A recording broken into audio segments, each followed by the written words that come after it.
Hey everybody out there, this is day number 20. I'm a day early, but just wanted to record.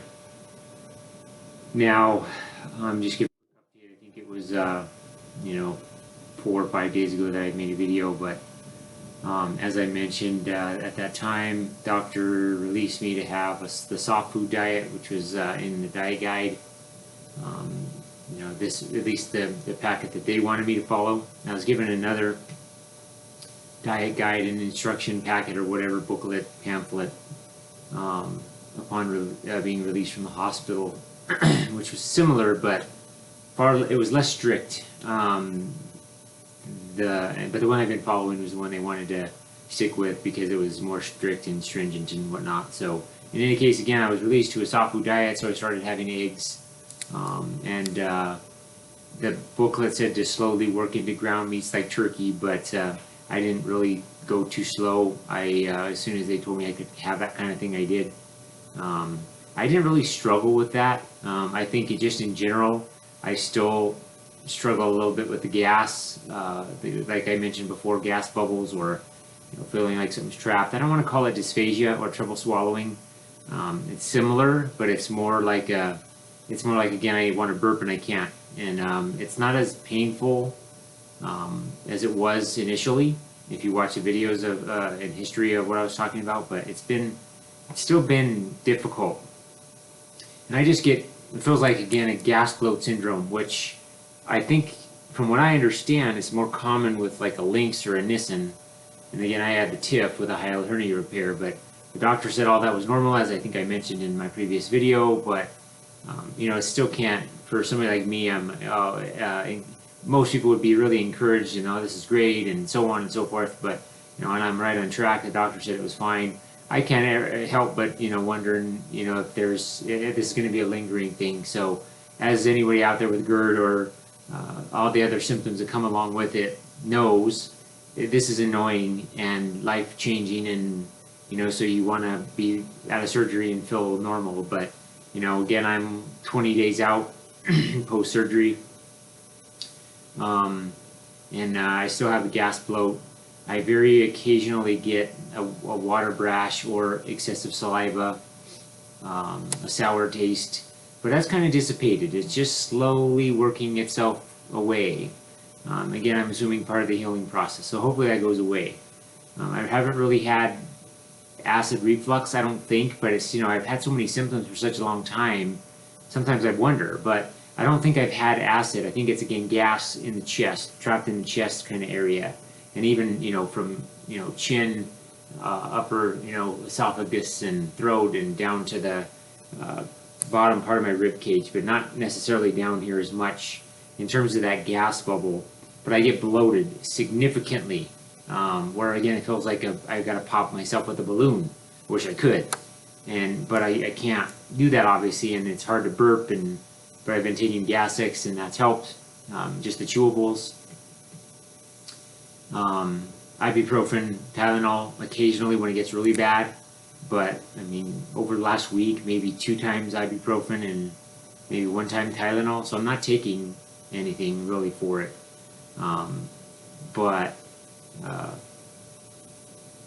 Yeah. So, but my point with the video this time is again the soft food diet. I've had eggs, ground turkey. I tried some ground beef, but I could just really taste the grease. And it was lean. It was like a 93%, something like that.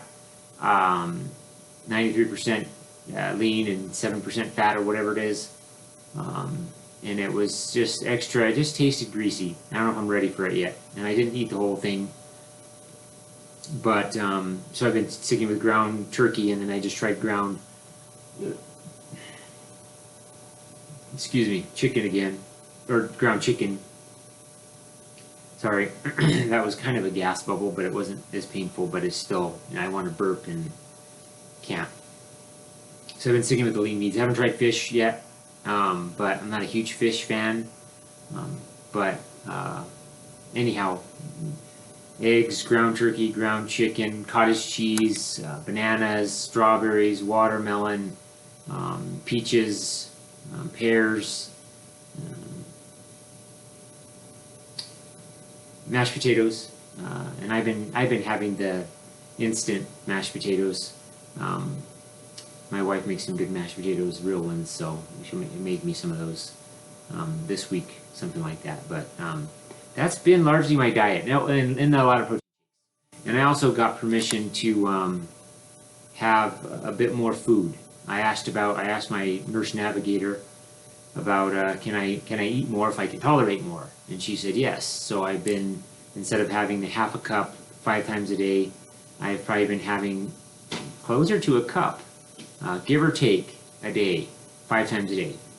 1 cup 5 times a day, plus the protein shakes, intermittent. So I'll eat it, whatever time I have to wake up, and I'm eating between 7 and 8 a.m. before I go to work. And depending on weekends, it's a little bit different, and then between 8 to 12, let's call it 10:30, I'm drinking a protein shake, and sometimes I drink the whole thing. Maybe it's between 8 to 12 ounce, I'm guessing. Yeah, I think it is 8 to 12 ounce protein shakes. And I get the ones that are high in, that have they're high in vitamins and minerals, so like that, potassium and magnesium and stuff like that. They sell them at this grocery store, of course. Some of the mixes, I can't remember that I get, protein shake mixes, they don't have that kind of stuff in them. It's just largely protein powder. Let's see. So that's kind of been my diet, and I've had little trouble in the mornings, especially. I wake up and I'll have, maybe like a cottage cheese and a fruit of some sort, and I've had a little bit of trouble, but it's more so, again, dysphagia up here. I thought that I'd feel it as, it's coming down my throat, and I'll feel it right here, and I'll feel like a pressure, because again, my valve stretching to let the food down, kind of a thing, like it probably should. But I didn't really feel it down here too much. Sometimes I feel pain down here, but it's not, it goes away. It's still, and again, me being a person with anxiety, oh God, what am I doing? Did I just rip? And again, they told me to baby it. So, that new valve that they wrap and fold and create a new valve, did it just pop open, and my stomach revert back to the way it was? I don't know. I had no way to know, so I just have to deal with it. But it's never been to the point where, oh my God, and again, my wife says, if you had that kind of a thing, then you'd be in so much pain or whatever. So, I don't know. Maybe, maybe not. We'll find out, I guess, over time. But I've been trying to follow what I'm supposed to follow, but I am hungrier than I have been. My stomach seems to be able to tolerate more. I think I could eat more than I am eating now, even with the increased volume, which is good, but I'm not risking it. So I haven't lost any more weight, and I know that was my concern, but again, I knew it was going to happen, but I still didn't want it to happen. And being that it sounds like a gastric bypass diet as well, that your stomach just can't handle that kind of food. And I know for gastric bypass, they do that so you can lose weight and shrink your stomach and so on and so forth, but wasn't my interest. But I know part of the process. But I haven't lost any more weight. I think the increase in calories, and I've actually been more active, not physically in terms of, I guess, physical exercise, but just doing home improvement projects, which are minor, just changing out hinges on the door, painting the handrail as you walk up the stairs, and changing out those hinges and painting the door hinges and stuff like that, which normally I wouldn't do. I'd get more exercise and burning calories during exercise, weightlifting, and cardiovascular endurance exercises and stuff like that. But I've been doing more of that kind of just physical activity, which I guess is good. Using a power drill, and now that I'm on a 10-pound restriction, I can hold a power drill and unscrew a screw from the door hinge and whatnot. So I think that's probably kept me at more of a concern. I wonder if I would put on weight a little bit, call it, maybe it's not noticeable, but a pound a week maybe, but I haven't noticed. But anyway, that's not been a problem really. I just have to accept, of course, until I'm able to get right back to more of a regular diet. It's just going to be this way. But in terms of, and then getting back, this tomorrow would be halfway through my 6-week period on this special diet. assuming I'm not getting released sooner. I see a doctor, the TIF doctor, I guess not the nurse, excuse me, not the surgeon, but the nurse practitioner that I had been seeing. I didn't meet the surgeon until the actual surgery date, but the nurse practitioner I had been seeing, unless she releases me to, go that route faster next week, I guess that would be day 27. But day 28, I can essentially add in a little bit more stuff, and I can't remember. I'll go get the booklet. Be right. The booklet they gave me. There's one. There's two. So this one's less strict. This one's a lot more strict. This one's a liquid diet for 2 weeks, and this one has at least a little bit more stuff that you can eat on, the first day, couple days in the first weeks. This one that I've been following essentially on the 28th, which is a week from Wednesday. Today's a Monday, August 9th. And essentially all it sounds like I can add is soft noodles, small soft noodles, non-sticky rice, cereals softened in milk, and soft cheeses. Otherwise, I'm eating a good majority of stuff, but then that's where it ends. It doesn't say, let me see, I'm trying to recall in here it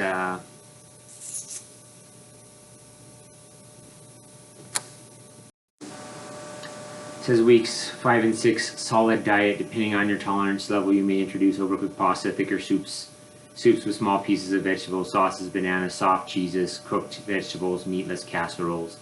Food to avoid: fibrous meats, fibrous vegetables, and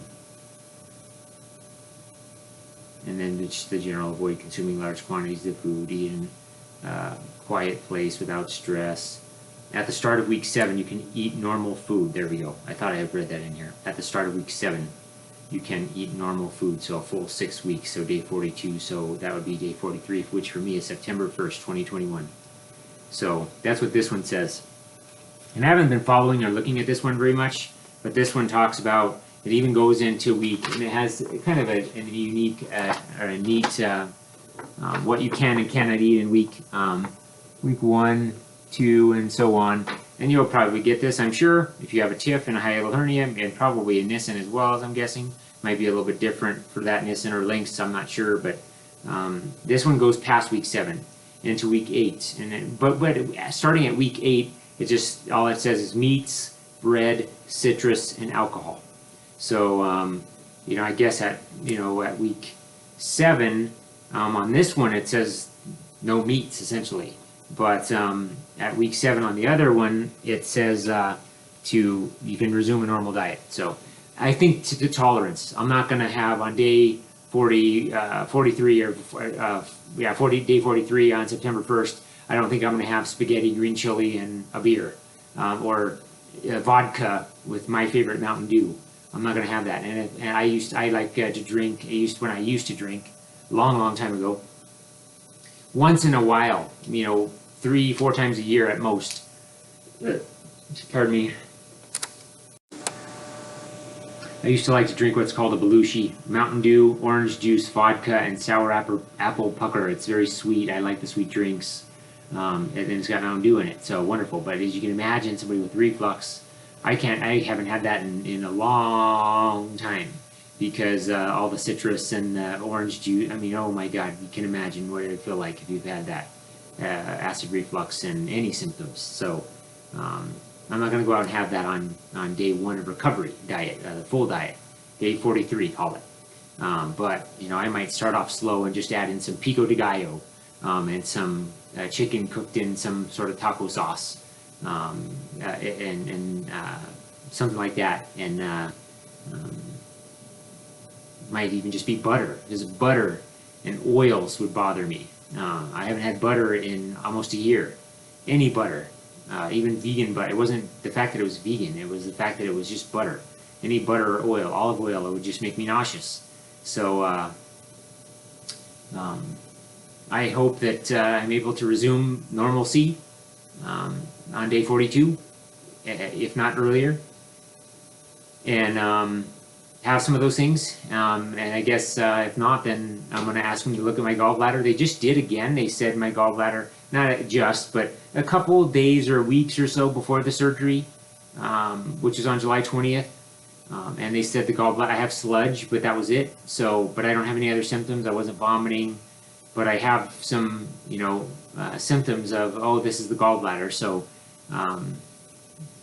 they didn't suggest that it was the gallbladder was the issue and let's take it out also. One surgeon did, but, it was, objectively, it didn't look like it sounded, I'm not the expert, so it didn't objectively look like they needed to take it out, so they didn't. Along with the TIF and the hiatal hernia, maybe it would have been easier. I don't know, but I guess if I have to go through another surgery in the future, I will, but hopefully it's not the gallbladder. And it doesn't look like it's just some sludge, but, there's nothing else wrong, I guess. Maybe it's not as much sludge as they are used to see. I don't know. I'll leave it to them, I guess.